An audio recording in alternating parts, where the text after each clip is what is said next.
So welcome everyone. It's good to see you.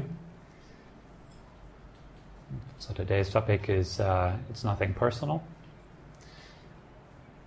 and it points directly to an experience that every one of you can make here and now. It doesn't point, as usual, to anything you need to believe in, or kind of maybe some of you are required to operate a little bit based on faith, that when you listen to what I'm going to talk about right now, then maybe there might be a few things that are a bit difficult to experience directly because the mind is quite busy, so you can't really see clearly into the mind just yet. So in that case, you might require some sort of faith. That's what you feel when something makes at least intellectually some sense, what you're hearing. So when we go deeper into the practice and the mind becomes a bit more stable, a bit more refined, a bit more still, then you start to see more clearly into whatever experience there is. There's a part of the mind that becomes stable regardless of the content of the mind. So we can call that awareness. Well, there's a part of your mind that can be as quiet as a room, while other things in the room might still be moving, like a breeze of wind that passes through the room, or people that walk through the room, or cats coming in and out, like this. There might be aspects to your mind, such as thoughts, for example, or emotional states, or perceptions, or opinions, belief systems, etc., that are moving, that might move through this quiet space. So once your mind becomes more quiet, you have a bit of more easy access to this awareness. So the reason why we actually sit down in the beginning and cultivate a certain degree of concentration on the breath, for example, or on a visualized object, or on a mantra, whatever it is that people do, right? So very often we try to keep the mind with the task at hand in the beginning. That stabilizes the mind. It's not so much about the object that we're looking at. Like, let's say I'm concentrating on the breath. So breathing in, I know that I'm breathing in. Breathing out, I know that I'm breathing out. What's the point of that? Why would we need to do that? The point of this exercise is that it's not really about the breath. It's more about that what knows the breath. Because if your awareness is anchored with just one thing, the awareness becomes still. It doesn't get lost in many other things. It doesn't move around with other things. Instead, it stays just centered with the breathing. It looks at one thing. So it's a bit like standing on a platform and watching trains come and go while you stay on the platform. You're not boarding any train. You're not boarding any particular thought. You're not identifying with any particular feeling. All these things are irrelevant. The only thing that is relevant in that moment when you do breathing meditation is your in-breath or your out-breath. If your awareness becomes very refined, then it is this moment of your in-breath, this moment of your out-breath. Everything else fades into the background, becomes, so to say, non-existent. There's a story in very old Indian literature on spiritual development. That story is a story of an archer that trains 3 of his students. And one day the master decides to test his students and see where they're at. So he sets up this test. He puts a bird, like a stuffed bird, puts it on top of a tree in a branch, and then he gathers his students and he puts them like 100 meters away from that bird, and he tells them, do you see the bird up there in the branch, sitting in the branch? The students all say yes. And the master says, so take any time you need let me know when you're ready. I need you to shoot at the bird. I need you to shoot into its left eye. Take any time you need.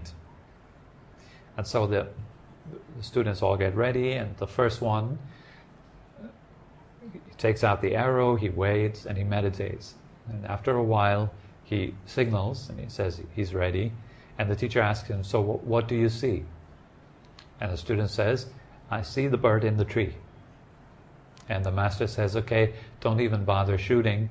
Go back into your hut and practice some more. And then the second student, after about an hour, gives a signal. And the teacher says, well, okay, tell me, what do you see? The second student says, I see the bird. The teacher says, you're not quite ready yet, so please go back into your hut and meditate some more. You need some more practice. And after about 2 hours, the third student gives a signal. And the master says, well, tell me, what do you see?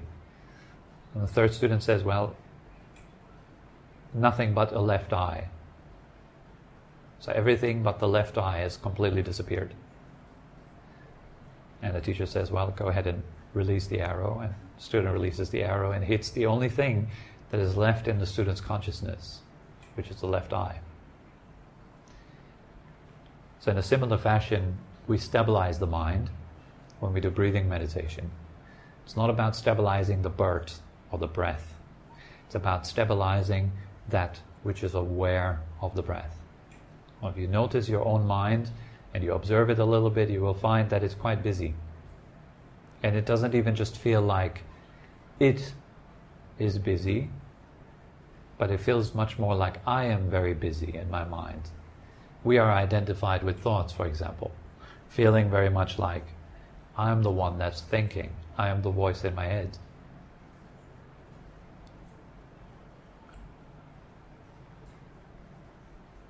Have you noticed? When you're observing your thoughts very much, or when you're by yourself in your room or in the car, it feels like you are talking up there in your head. You're talking to yourself, right? That means we're identified with the voice in our head. It's not an it that kind of just passes by. It's me. I'm the talker. So as long as this is the case, then awareness has already boarded the train of thought. It's already inside of it. And it's feeling very much like it is the thinker, when that is not entirely true. Actually, there's a possibility to step back and to watch thoughts arise and pass. They still arise and they still pass. But there's something that is not arising with them, and it's not and passing with them. Coming back to our platform example, it's like you standing on the platform, seeing a train arrive, then it stops, the doors open up, the doors close again, and the train continues. But you're not boarding it. In the same way, you can watch a thought arrive and then pass. But that only works if you have some degree of stability in your awareness. Otherwise, if that is not the case, you will feel most of the time like you are the thinker.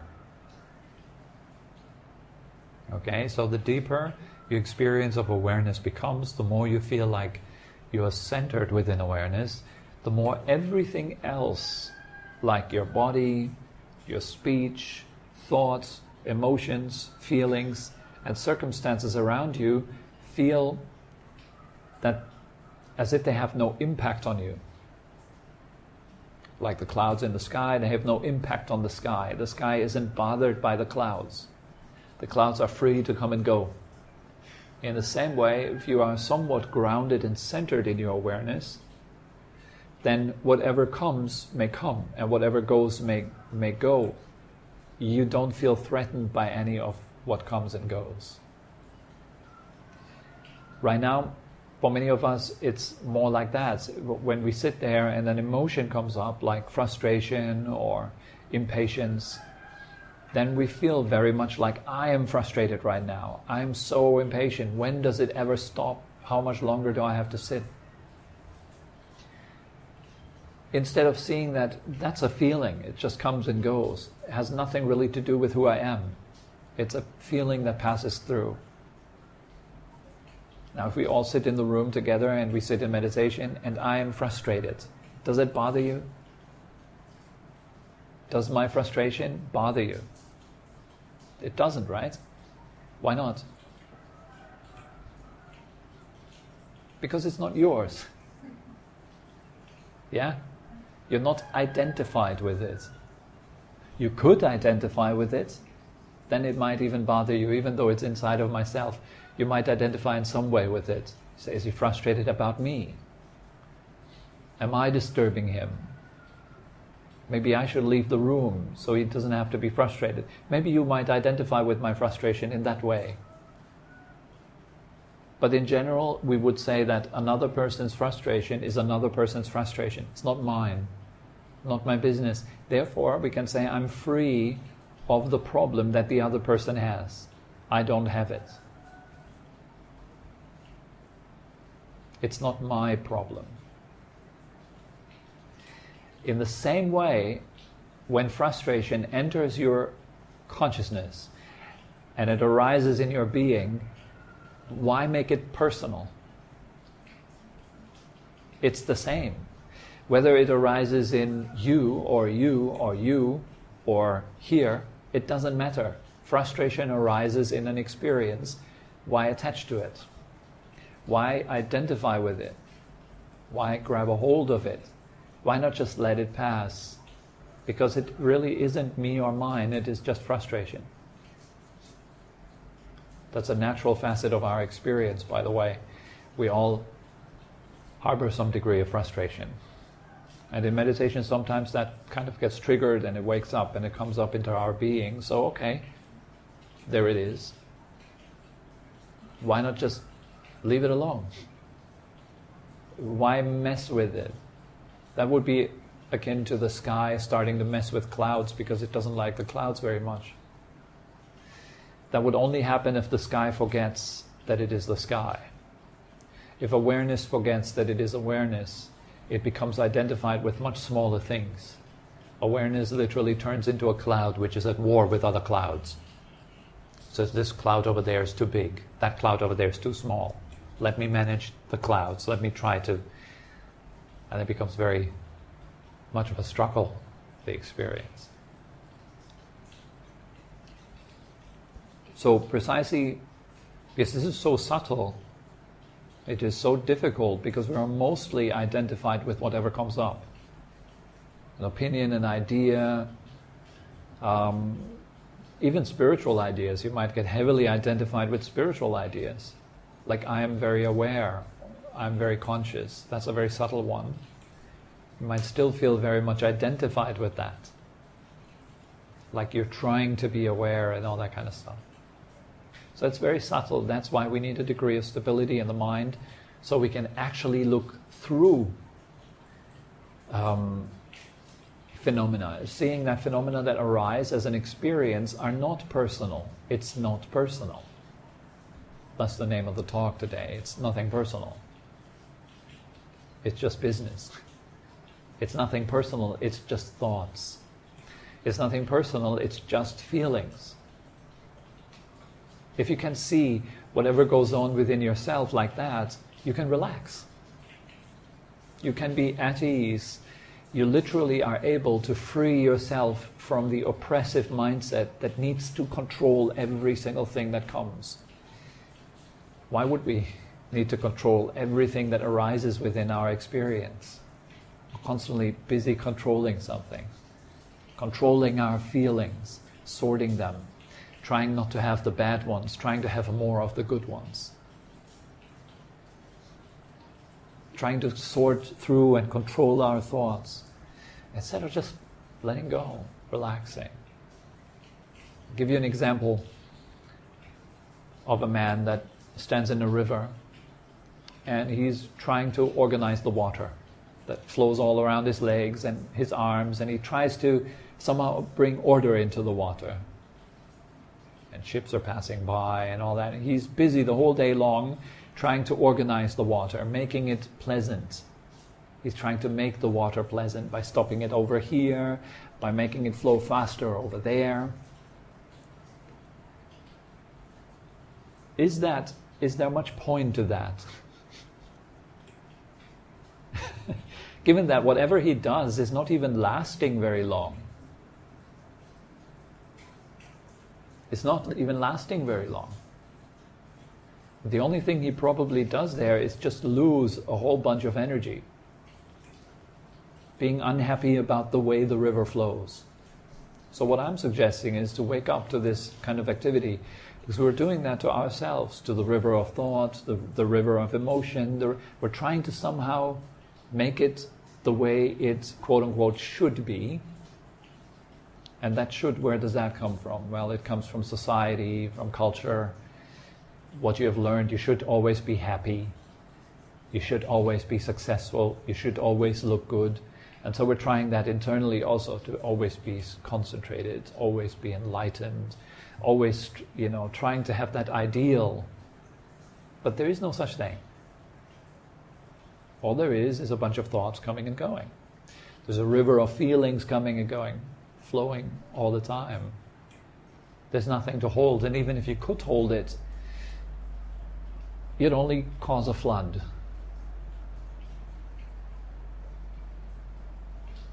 Like, even if you can manage the river, and unfortunately we can to some degree manage the river, we create trouble. I'm from Germany, and in Germany we have the river Rhine. It's one of the main rivers. I think it is indeed the main river in Germany, and it flows a whole long way, and it flows, and it's very winding kind of river. And they use this for transportation of goods. So they have all these huge coal ships and oil transporters and whatnot. They all use this river to bring goods from A to B. And they were thinking, well, it's such a winding river. It goes like in S up all the way. They were thinking, well, we could straighten it and make a canal. Thereby, it would flow much faster, and the transport of the goods from A to B would be cut so many hours. It would be so much faster. So, we did it. We made the river straight. And you know what happened as a result? All the villages that were nearby the river were flooded continuously. A bit more rain, if the river went over it created a huge problem. So the government decided to put it back to its original way, the way it was before, the way nature made it and intended it, and the problem was gone with it. So the mind, organizing ourselves and organizing the world, is a bit like that. All we do as a human race in this world is create problems after problems. We also create solutions, sure. But we create solutions to the problems that we have created, which doesn't make any sense. If you look at the way we live our lives since thousands of years from a bigger picture, you just zoom out a little bit and you look at this tiny little human race on that planet. We're terribly out of balance with nature. We're even out of touch with ourselves very much. We're living based on ideals that we have learned, like you should always be happy. If you're not happy for longer than 2 weeks, here is a pill. It'll make you happy again. So that's again another straightening of the river, isn't it? Like, you should be a certain way. Successful, happy, rich, healthy all the time. And so sickness is seen as a problem. It's out of place. Unhappiness is seen as a problem. It's out of place. And instead of actually looking deeper into these things, into these human experiences, we just get rid of the symptoms. Of course, that doesn't help very much. It creates just floods on other places. So the key to understanding yourself is looking at yourself. And how many times do we do that throughout the day? To actually honestly take some time to look at ourselves. And when we are looking at ourselves, how many times do we just look without judging, without trying to do something? That would be akin to the man getting out of the river, sitting down at the side of the river, appreciating the beautiful river flowing by, not making a problem out of that river. It takes that realization that the river has never been a problem. It's just doing its thing. It just flows. It's the man that made a problem out of it and then started trying to make it unproblematic. Well, at first it sees, well, the river doesn't flow the way it should flow. Then he goes into the river and loses all his energy to making the river flow right. Once the river flows right, he sees that it creates much more problems. Then he needs to fix it again, etc., etc. It's just so pointless. Then how many times do we spend in our life like worrying about things that never happen? How many energy does go into pointless efforts to make something stable that can never be stable? Like a relationship. That's a classic one. Trying to make your wife always the way she should be. Trying to make your husband always the way he should be. Well, your husband is a river, your wife is a river, and they flow just right. Can you let them flow? That would be love. That you're able to appreciate their flow and let it be. To give someone space. And that starts within ourselves, of course. We need to learn to give ourselves space. To let the rivers of emotion or thought, feeling, sensation flow. It is easier said than done. And so the first characteristic that we're looking into when we do that, when the mind is stabilized, is to see that things come and go. Then slowly, slowly you will start to see, well, wow, thoughts come and go, but I do not come and go with them. So now for that one you probably need some faith. It might make sense hearing that, but it's all about generating an experience which is just that. That needs some stability, so that you, for long enough, you can see that thoughts come and go. They come and go. They come and go. And it becomes deeper and deeper ingrained into your awareness. Wow. Indeed, there's absolutely nothing that stays. There's nothing that I need to organize. There is no problem in thoughts.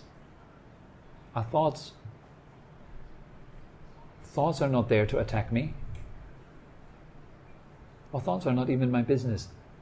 Gradually, you realize that thoughts are not me. Thoughts are not mine. Thoughts are not in me, and I am not in thoughts.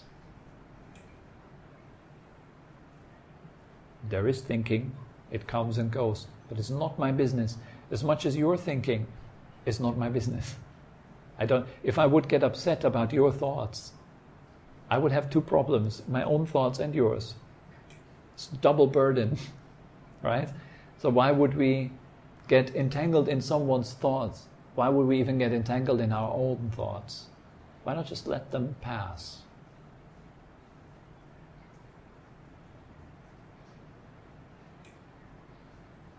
I tell you why that's so hard, because the sense of self that we all have, the ego, lives through that.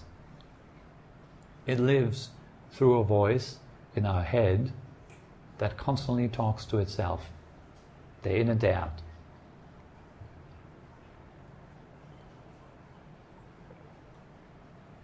If we all of a sudden stop to be identified with it, and we watch it come and go, and we see through it, we wake up, in other words, this egoic entity, this sense of me, independent, separate from all else, begins to become very shaky. and it's almost like it starts to starve. Something else is still there, and for many spiritual practitioners, here's a bit of a split in their practice. There's a time of fear of me disintegrating. Who am I without constantly talking to myself in my own head? How will my life still function? It will still function, and here's where you need a bit of faith. It will still function, but it will function much more like when you're dancing with someone. The moment when you dance, if you're a good dancer, then you've stopped thinking. And you can still dance. You can even dance in a better way when you are fully present.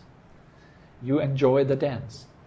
You're not thinking about, oh my God, the next step, I must do the right step. Should I lead? Should she lead? Already problem. The dance is already it's already messy. You try to do the perfect dance, you've already messed it up. In order to do the perfect dance, you have to forget yourself. That both partners in the dance have to become one. And they become one in the experience itself. They're not here anymore as someone doing the dance. So the dance becomes super efficient. The same for the baker master who bakes his bread. The musician, when she plays the piano, she forgets herself. There's just music. There's no more ego playing to get something out of it. There is just music, and that touches people deeply. The absence of the one trying to live a life, that absence touches people. It reaches their heart. It reaches their heart directly. You see a street performer that's lost in his little music thing. Maybe he has just a bucket and he makes a beat on the bucket. And you walk by and you see he's just lost in the whole thing. And it touches people, makes them actually stand and watch and go, wow. For a moment they're pulled into speechlessness. For a moment they're pulled out of their incessant commentary of life into life itself. They forget themselves. But through the power of that musician, they live in that moment most efficiently. We don't need to worry 24/7 about the next moment or the next day or the next week. That's not the purpose of life. You're not born so you worry about tomorrow. What's the point of that? Consider life, human life, and all its amazingness. It's such a miracle. Your body and how it works and how you walk around and how you breathe and the thoughts that come and go. This is all inviting you to become speechless. And once you're in that state, whether you're a martial artist in the ring fighting someone else, you are living a life beyond talking to yourself. You are life. You're not having a life. That realization can only arise when we learn to see the experiences for what they are. Not me, not mine. It's nothing personal. It isn't here to give me a hard time. It isn't here to give me a good time. It isn't here to do anything to a fictional me in my head. That is liberation from problems. Seeing directly into the impersonal nature of all experience. It frees you from burdens. Frees you from carrying around heavy things that are not yours anyways. Like a body, or thoughts, or feelings. Why not let it go? Why hold on to these things? It's like trying to hold on to water or wind or fire or any of the elements. Anything in the universe. You can't hold it. It doesn't last. And it doesn't fulfill you, because you are already full. There's no thing in the universe which added onto you could make you more full. That is the fundamental delusion that we all suffer from. Like I'm somehow incomplete and things are going to make me more complete. Other people make me more complete. Things make me more complete. As if you were a half, like walking around looking for another half. That is a lie. You're not a half. Nothing is a half. Why split up things? Why separate them? Well, because we believe the voice in our heads, which is conditioned by thousands and thousands and thousands of years of this kind of self-talk. Here I am, this is mine, my feelings, such a trouble. Why do I have to feel this? Why can't I just be happy? So stop making the river straight, get out of it, let it flow, and learn or get to know yourself on a different dimension of being.